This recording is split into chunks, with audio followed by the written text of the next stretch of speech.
I hope most of us know about what is SEO, search engine optimization, which is used to rank your site on Google.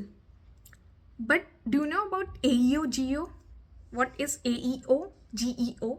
So AEO stand for Answer Engine Optimization, whereas GEO stand for Generative Engine Optimization. अब क्योंकि most of the people now we are not going to Google and search for anything, right? Now we are using more towards AI tools, right? तो हम क्या करते हैं, हम AI के पास जाते हैं और पूछते हैं anything. For example, what is use memo in React, right? तो AI हमें आंसर देता है.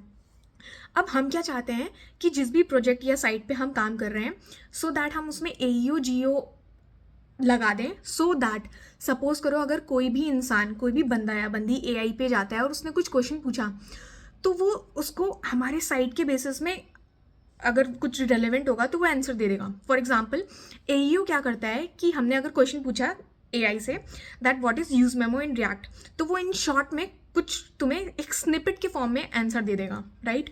अब GEO क्या करता है, जनरेटिव इंजन ऑप्टिमाइजेशन. सपोज करो कि अगर हमने कुछ क्वेश्चन पूछा तो हमारी साइट की लिंक या ब्रांड या समथिंग, एनी प्रोडक्ट लिंक या समथिंग समथिंग, वो एज अ रेफरेंस में वो तुम्हें दे देगा.